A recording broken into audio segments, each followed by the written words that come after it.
Bapak Ibu Saudara sekalian, sebelum kita membaca dan juga mendengar akan firman Tuhan, mari kita bersatu di dalam doa. Ya Tuhan, tiba saatnya kami menghampiri Engkau di dalam firman-Mu. Kami menyadari ya Tuhan, di dalam hidup kami tidak terbiasa untuk mendengar akan suara-Mu. Kami terbiasa ya Tuhan akan mendengar pikiran kami sendiri, perasaan kami sendiri, bahkan kehendak kami sendiri. Juga bahkan kata orang lain mungkin lebih kami dengarkan ketimbang suara-Mu ya Tuhan.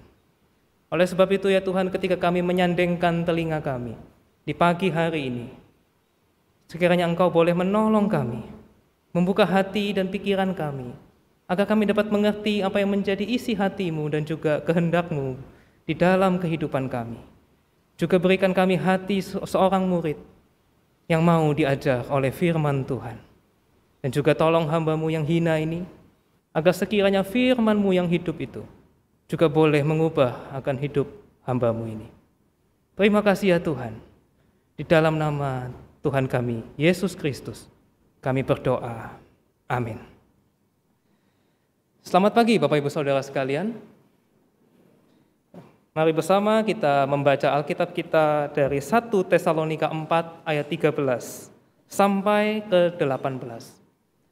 1 Tesalonika 4 ayat 13 sampai 18 akan saya bacakan untuk kita semua. Selanjutnya kami tidak mau, saudara-saudara, bahwa kamu tidak mengetahui tentang mereka yang meninggal, supaya kamu jangan berduka cita seperti orang-orang lain yang tidak mempunyai pengharapan. Karena jikalau kita percaya bahwa Yesus telah mati dan telah bangkit, maka kita percaya juga bahwa mereka yang telah meninggal di dalam Yesus akan dikumpulkan Allah bersama-sama dengan Dia. Ini kami katakan kepadamu dengan firman Tuhan. Kita yang hidup, yang masih tinggal sampai kedatangan Tuhan, sekali-kali tidak akan mendahului mereka yang telah meninggal. Sebab pada waktu tanda diberi, yaitu pada waktu penghulu malaikat berseru dan sangkakala Allah berbunyi, maka Tuhan sendiri akan turun dari sorga, dan mereka yang mati dalam Kristus akan lebih dahulu bangkit.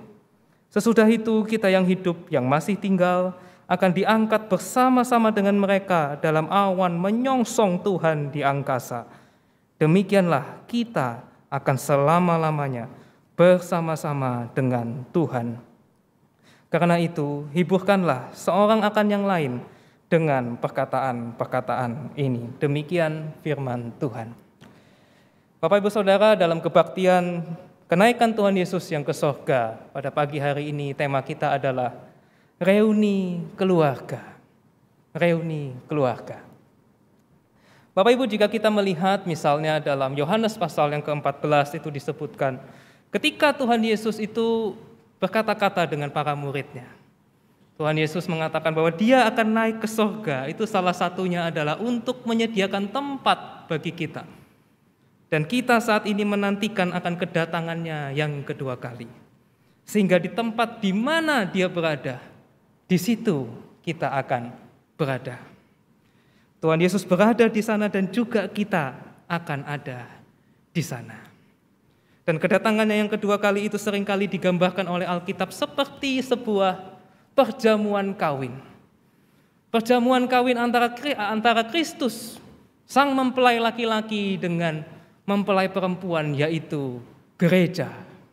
Berarti kita semua Bapak Ibu, semua orang percaya, bahkan termasuk dalam nats yang kita baca tadi adalah mereka juga yang sudah meninggal di dalam Tuhan.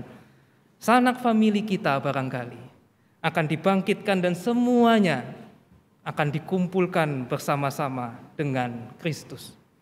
Sehingga di masa yang akan datang itu akan ada sebuah reuni yang besar. Reuni keluarga yang besar, reuni keluarga Allah.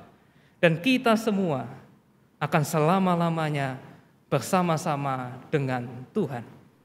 Sebuah janji dan pengharapan yang luar biasa yang Tuhan itu janjikan kepada kita, orang-orang percaya. Bapak Ibu Saudara, ketika saya merenungkan teks yang tadi kita baca dan juga tema kita di pagi hari ini, saya jadi berpikir, apa ya yang sebenarnya kita itu harapkan dan kita itu inginkan.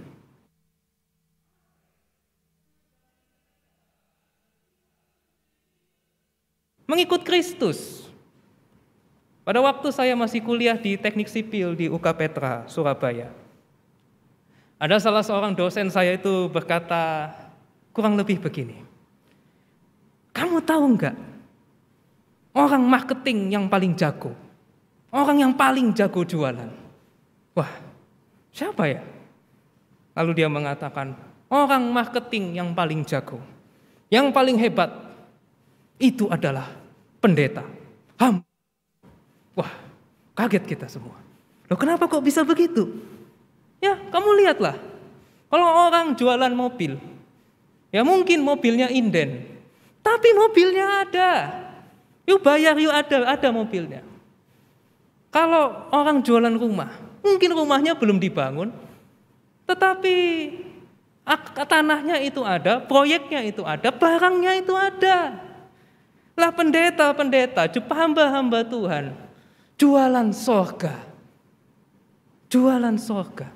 Sorganya ada atau enggak? Ya ampun, enggak tahu kita. Waduh. Saya pikir, ya kita boleh setuju, boleh enggak sama dosen tersebut. Tetapi kemudian saya jadi sadar. Jadi apa sih yang sebenarnya kita itu harapkan dengan kita itu menjadi Kristen? Ya, apa yang kita harapkan dengan kita itu mengikut Kristus? Apakah sekedar ya karena kita itu pengen masuk surga dan gak mau masuk neraka? Apakah saya, ya Musa Petrus, Musa Bambang, yang ada lausul-lausul di sini, ini semuanya orang-orang jualan surga. Ya kamu percaya Tuhan Yesus, kamu percayalah sama Tuhan Yesus ya. Nanti kamu mati, kamu itu masuk surga. Ya nanti di surga itu mungkin lantainya nanti dari emas, dan nanti mungkin ya semuanya menyenangkan. Gak kayak sekarang ya hidupmu itu sengsara dan menderita. Apakah seperti itu ya yang kita itu harapkan dengan kita menjadi Kristen? Pada tahun 2004, almarhum penyanyi Chrisye bersama dengan Ahmad Dhani itu merilis sebuah lagu yang berjudul Jika Surga dan Neraka Tidak Pernah Ada. Mungkin Bapak Ibu ada yang ingat atau ada yang tahu. Dalam lagu itu dipertanyakan, apakah kita semua itu benar-benar tulus menyembah Tuhan? Ataukah mungkin kita ini hanya takut pada neraka dan menginginkan surga? Sehingga jika surga dan neraka itu tidak pernah ada, masihkah kita itu sujud menyembah Dia? Masihkah kita itu menyebut namanya? Saya kira ini pergumulan yang seharusnya juga kita itu gumulkan bersama-sama. Apa yang sesungguhnya kita itu harapkan di dalam iman kita kepada Tuhan kita Yesus Kristus? Apakah ya hanya karena kita itu ingin masuk surga? Dan kalau kita bicara surga, memangnya surga itu seperti apa? Ya mungkin Bapak Ibu ada yang ingat beberapa waktu yang lalu saya cerita di kesempatan yang lain tentang Slaravenland. Jadi di Eropa di abad pertengahan itu ada sebuah konsep pemikiran yang disebut Slaravenland. Nah jadi pada waktu itu banyak orang miskin, orang susah, orang korban perang, korban wabah penyakit. Nah jadi Slaravenland itu adalah tempat impian. Tempat impian di mana kenikmatan itu bisa didapatkan secara instan dan selalu bisa dapat didapatkan. Suatu tempat di mana tidak ada penderitaan, yang ada hanyalah kenikmatan dan kenikmatan indrawi yang selalu bisa didapatkan secara instan.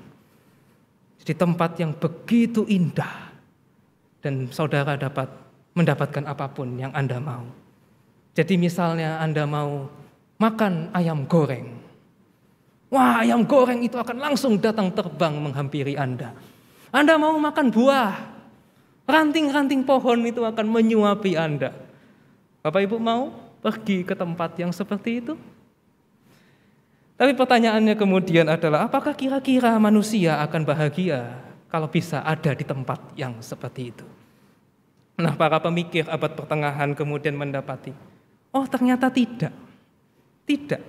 Karena ternyata kalau kita bisa menjalani hidup yang seperti itu, maka hidup itu nggak akan ada artinya, Bapak Ibu. Hidup akan menjadi kosong dan pasti akan sangat membosankan. Dan saya percaya bukan seperti itu yang Tuhan itu janjikan kepada kita. Bapak Ibu Saudara, di dalam perikop yang tadi kita baca, 1 Tesalonika 4 ayat 13 sampai 18. Nah, di sini Paulus bermaksud untuk memberikan penghiburan bagi orang-orang Kristen di Tesalonika, khususnya berkenaan dengan orang-orang yang telah meninggal sebelum kedatangan Tuhan Yesus yang kedua kali. Dan itu terlihat dari ayat 13 sampai dan 18. Juga Paulus di sini juga bukan sedang memberikan penghiburan yang kosong. Oleh karena di ayat 15 kita melihat bahwa apa yang ia katakan adalah seturut dengan firman Tuhan. Jadi ini adalah wahyu dari Allah, penyingkapan dari Allah akan apa yang terjadi pada waktu kedatangan Tuhan Yesus yang kedua kali. Paulus memulai di ayat yang ke-13 dengan sebuah pernyataan bahwa jangan sampai kita itu tidak tahu tentang mereka yang telah meninggal. Nah, orang-orang yang telah meninggal di sini bukanlah semua orang yang telah meninggal, tetapi secara spesifik mereka yang meninggal di dalam Tuhan, orang-orang yang percaya yang telah meninggal. Dan satu hal yang menarik untuk dicatat di ayat 13 adalah kata meninggal di sini dalam bahasa aslinya sebenarnya menggunakan kata tidur. Mereka yang tertidur. Ya, jadi kematian orang percaya di dalam Tuhan itu seringkali di dalam Alkitab disebutkan sebagai tidur. Ya, misalnya dalam Yohanes pasal yang ke-11, Lazarus yang sudah meninggal disebut oleh Tuhan Yesus sedang tertidur. Lalu Tuhan Yesus membangunkan dia dari tidurnya. Dalam arti Tuhan Yesus membangkitkan dia dari kematian. Maka kata tidur yang dipakai oleh Paulus di sini juga mengindikasikan bahwa orang-orang yang mati di dalam Tuhan akan bangun, akan dibangkitkan kembali oleh Tuhan. Dan tentu kita ketika ada orang yang kita kasihi, kita itu berduka, kita itu bersedih. Dan perkataan Paulus itu dimaksudkan supaya kita itu tidak berduka seperti orang yang tidak mempunyai pengharapan. Berarti tidak boleh kita itu berduka cita ketika ada orang yang kita kasihi itu meninggal. Tetapi jangan kita berduka seperti mereka yang tidak mempunyai pengharapan. Nah, pengharapan yang seperti apa? Ayat 14, yaitu pengharapan di dalam Kristus. Sebagaimana kita percaya bahwa Kristus telah mati dan bangkit, maka mereka yang telah meninggal itu akan dibangkitkan dan dikumpulkan oleh Allah bersama-sama dengan Kristus. Dan inilah Bapak Ibu, reuni keluarga yang besar di saat Tuhan Yesus datang kembali. Yang telah mati akan dibangkitkan dan bersama dengan kita itu akan dikumpulkan oleh Allah bersama dengan Yesus. Kalau di ayat 16 dan seterusnya Paulus memberikan detail bagaimana peristiwa itu terjadi. Sebab pada waktu tanda diberi, yang dalam bahasa aslinya itu ada suara yang nyaring. Lalu penghulu malaikat itu berseru, lalu suara sangkakala Allah itu berbunyi. Lalu Tuhan Yesus, Tuhan sendiri akan turun dari sorga. Dan di saat itulah orang-orang yang mati di dalam Tuhan akan dibangkitkan, diberikan tubuh yang baru. Lalu ayat 17 melanjutkan, yang masih tinggal, ya anggaplah kita semua masih hidup ketika hari itu datang, ketika peristiwa itu terjadi. Juga akan diangkat bersama-sama dengan yang lain untuk menyongsong Tuhan di angkasa. Luar biasa Bapak Ibu. Itu akan menjadi peristiwa yang mulia dan penuh dengan kemenangan. Dan di saat itulah reuni keluarga, reuni besar yang Allah sediakan bagi orang percaya, itu akan terjadi. Yaitu ketika Tuhan Yesus datang kembali dan kita akan dikumpulkan oleh Allah bersama-sama dengan Tuhan Yesus untuk selama-lamanya. Dan sebagai umat Tuhan, sebagai orang Kristen, hari itulah yang seharusnya itu kita nanti-nantikan. Kita nanti-nantikan dengan penuh pengharapan. Jadi melalui perikop ini Paulus mengajak kita untuk mempunyai pandangan yang positif terhadap kematian. Jangan kita menyikapi kematian itu seperti orang yang tidak mempunyai pengharapan.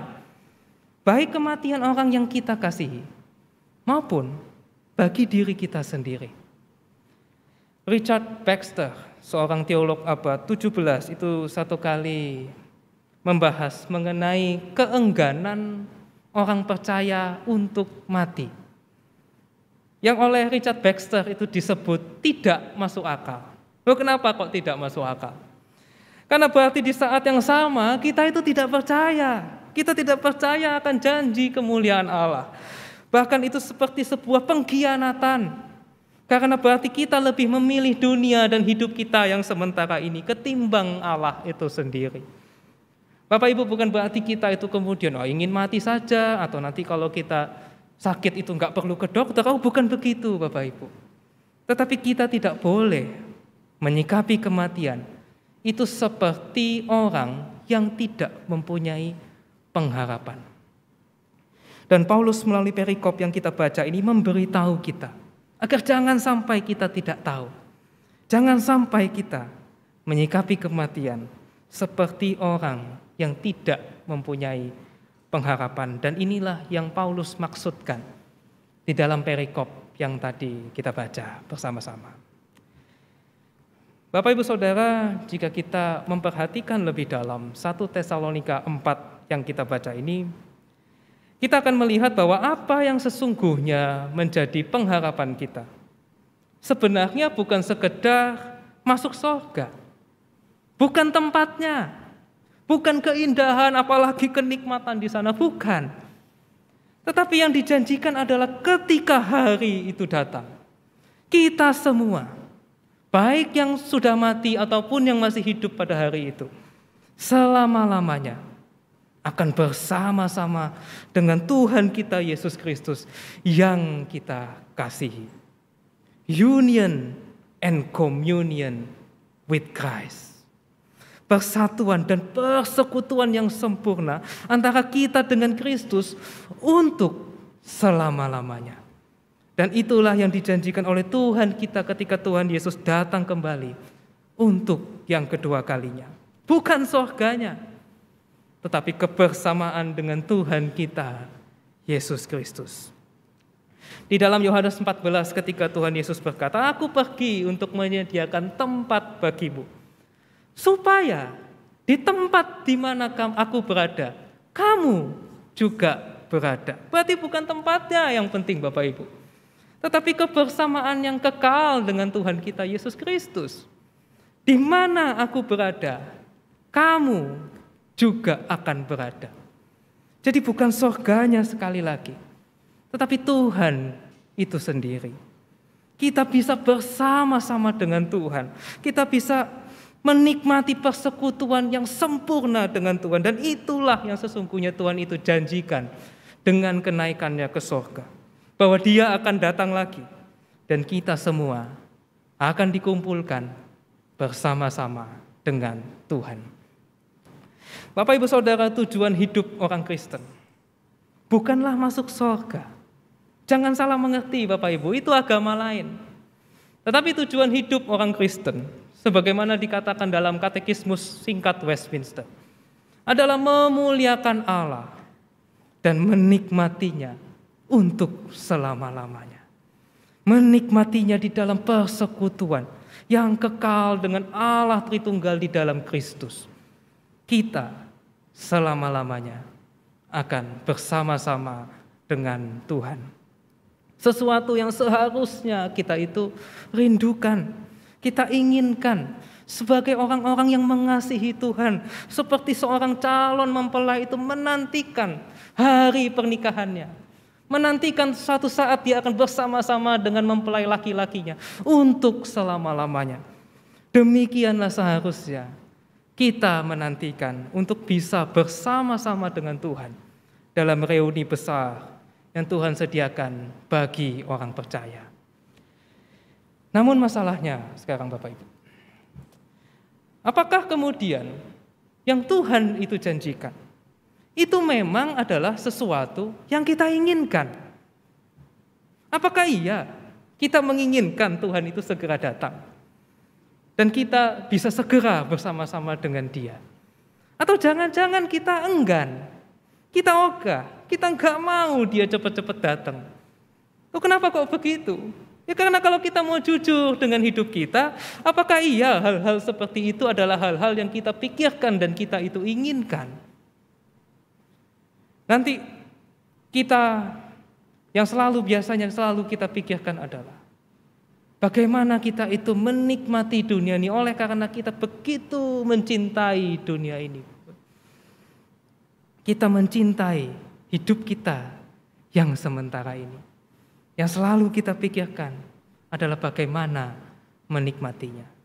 Ya nanti kita mau liburan kemana, rumah kita itu mau kita atur bagaimana, kita mau makan makanan yang seperti apa, tontonan kita di rumah itu mau kita nonton apa, semuanya untuk memuaskan mata dan telinga kita. Ditambah lagi dunia kita makin canggih Bapak Ibu, dan menawarkan kenikmatan dan kenikmatan yang tidak ada batasnya. Orang yang paling kaya di dunia, Elon Musk, yang baru-baru ini ditemui oleh Presiden Jokowi. Sekarang ini dia bersaing dengan Jeff Bezos, orang terkaya nomor 2 di dunia.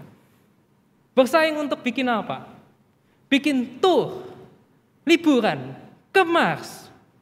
Seolah-olah liburan di dunia ini tidak cukup Bapak Ibu, liburan ke Mars. Dan tiketnya itu sudah sold out, dibeli oleh orang-orang kaya di dunia. Mereka semua ingin menikmati liburan ke Mars. Dan Jeff Bezos hari ini bersama-sama dengan miliarder-miliarder yang paling kaya di dunia sedang membuat riset bagaimana kita itu menangkal penuaan sehingga kita manusia itu tidak perlu mati. Dan secara teori, hal itu sudah bisa dilakukan Bapak Ibu. Juga Mark Zuckerberg, pendiri Facebook, invest miliaran dolar, membangun sebuah dunia baru yang disebut Metaverse. Dan di sana akan ditawarkan kenikmatan-kenikmatan yang hari ini kita membayangkannya pun belum bisa. Dan itulah dunia kita Bapak Ibu. Menawarkan kenikmatan demi kenikmatan yang tidak ada batasnya. Sehingga kita manusia ini apa yang kita pikirkan adalah bagaimana kita itu menikmati itu semua. Lalu dengan hidup yang seperti ini apakah iya kita itu menginginkan Tuhan untuk segera datang? Apakah iya kita menginginkan untuk bisa suatu hari bersama-sama dengan Tuhan? Terkadang ketika saya ikut ibadah kebaktian umum seperti ini, sedang tidak ada pelayanan, duduk ya di ruangan ini. Terkadang di tengah-tengah ibadah, bahkan mungkin di tengah-tengah khotbah. Lah yang dalam pikiran saya apa? Wah, habis dari gereja ini, saya mau makan apa ya? Waduh, Bapak Ibu ada 140 mall di Jakarta dan kita ditawarkan dengan makanan dari belahan dunia manapun yang kita mau. Dan di saat saya itu seharusnya menikmati hadirat Tuhan, saya mempersembahkan segenap pikiran dan perasaan saya kepada Tuhan. Dan di saat itulah justru yang ada dalam pikiran saya adalah, apa lagi yang saya itu mau nikmati. Dan itulah hidup kita Bapak Ibu, itulah kita. Sehingga ketika kita itu mendengar akan janji pengharapan untuk selama-lamanya bersama-sama dengan Allah, mengalami persekutuan dengan Allah, apakah iya kita pengen? Karena di dalam hidup kita yang sekarang, kita cenderung tidak rindu, kita tidak ingin mengalami persekutuan dengan Dia, hadir di hadiratnya, dekat dengan Dia. Dalam 24 jam sehari saja, berapa menit kita itu dengan penuh kesungguhan, penuh ketulusan mencari Tuhan. Berapa menit? Mungkin tidak banyak. Oleh karena yang kita terus-menerus pikirkan adalah bagaimana menikmati dunia ini. Sehingga tidak heran Bapak Ibu, jikalau bayangan kita tentang surga, tentang masa yang akan datang, itu sebenarnya adalah impian kita tentang kenikmatan-kenikmatan duniawi. Oleh karena itulah yang terus-menerus kita itu pikirkan dan inginkan. Jadi bagaimana kita sekarang? Bapak Ibu Saudara, di hari kenaikan Tuhan kita Yesus Kristus ini, mari kita kembali merenungkan. Apakah kita itu sesungguhnya mencintai Tuhan kita Yesus Kristus? Apakah kita mencintai Dia? Karena jikalau kita mencintai Dia, tentu kita menantikan dan menginginkan Dia. Kita ingin terus dekat dengan Dia. Bapak Ibu Saudara, persatuan dan persekutuan dengan Tuhan Yesus sebenarnya pun juga sudah dan sedang kita alami saat ini. Sekalipun memang belum sempurna. Yaitu ketika kita menerima Tuhan kita Yesus Kristus, kita dipersatukan dengan Tuhan Yesus. Kita menerima Roh Kudus. Juga di dalam kehidupan rohani kita. Ketika kita di dalam ibadah, kebaktian, atau di dalam pertemuan-pertemuan rohani, atau ketika kita berdoa, kita bersaat teduh, di situ kita mengalami dan menikmati hadirat Allah. Kita bersekutu dengan Allah. Juga ketika kita bersekutu dengan saudara-saudara seiman kita, kita mencicipi sukacita surgawi. Ketika kita itu bersama-sama dipersatukan di dalam kasih Kristus. Nah, melalui itu semua Bapak Ibu, kita bertumbuh di dalam iman. Dan Bapak Ibu Saudara, untuk hal-hal yang seperti itulah seharusnya kita itu bertekun dan setia sampai akhir. Sembari kita menantikan persatuan dan persekutuan itu disempurnakan ketika Tuhan Yesus datang kembali. Seorang pengkhotbah abad 19, Charles Spurgeon, itu satu kali berkata, "There is no joy in this world like union with Christ." Tidak ada sukacita di dunia ini yang seperti persatuan dengan Kristus. The more we can feel it, semakin kita dapat merasakannya, the happier we are, semakin kita akan berbahagia. Bapak Ibu Saudara, tidak ada sukacita yang lebih besar dibandingkan ketika kita dekat dengan Tuhan. Dan itulah yang akan disempurnakan ketika Tuhan Yesus datang yang kedua kali. Maka mari Bapak Ibu, di dalam kita itu menantikan, di dalam kita itu merindukan akan kedatangan Tuhan Yesus yang kedua kali. Kita bertekun, kita setia sampai akhir. Kita bertekun dan setia di dalam hal-hal yang sudah Tuhan itu sediakan bagi kita. Dan kita rindu bahwa Dia akan datang lagi, mengumpulkan kita, untuk kita semua bisa bersama-sama dengan Tuhan. Bapak Ibu Saudara, perjalanan iman kita suatu hari akan berakhir. Kelak, suatu hari nanti, kita akan dimuliakan bersama-sama dengan Kristus.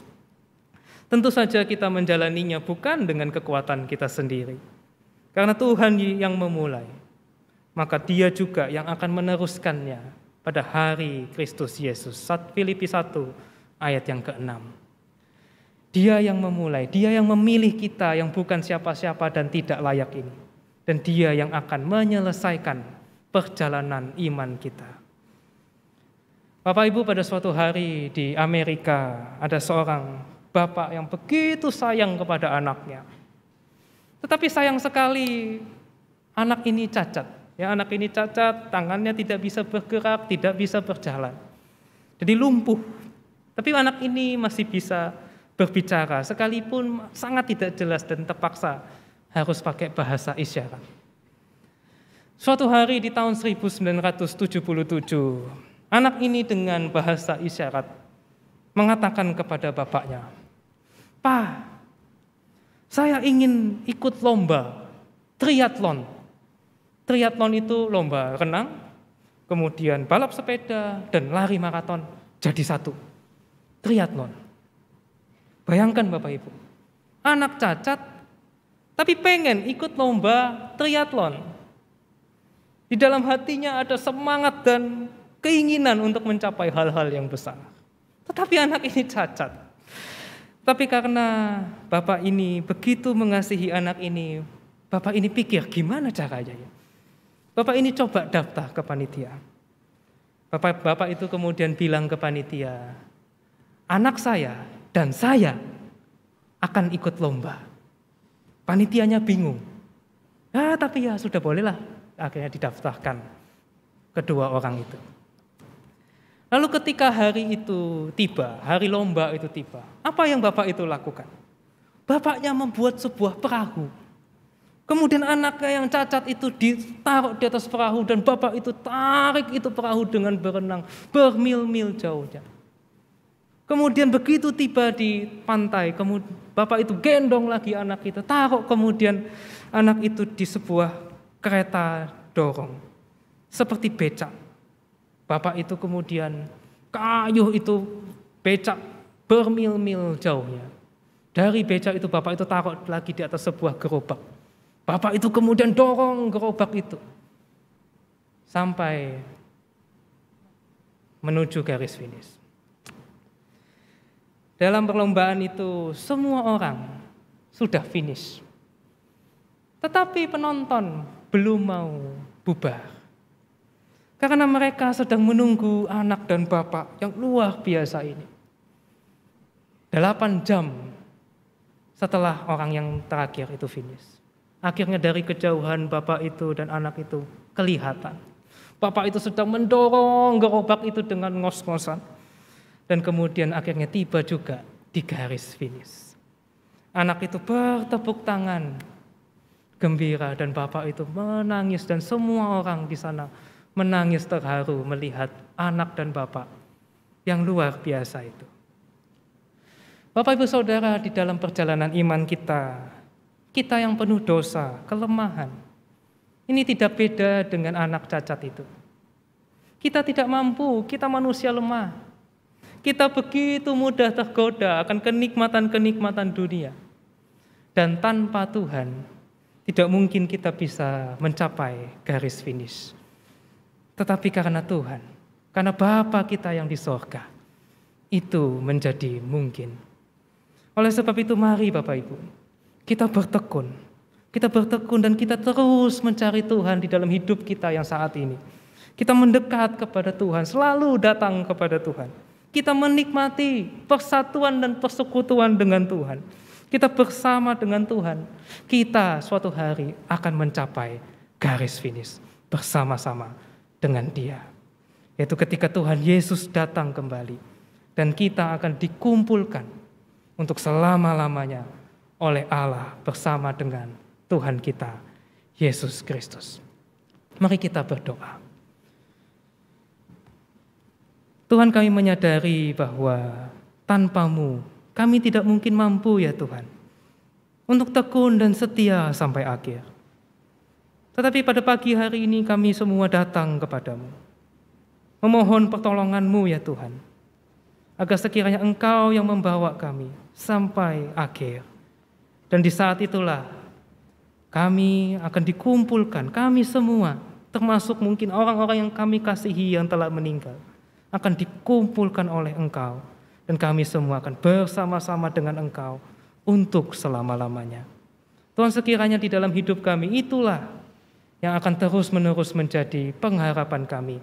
Dan kami hidup dengan terus mengarahkan hati dan pikiran kami akan kepada pengharapan yang Engkau sediakan bagi kami.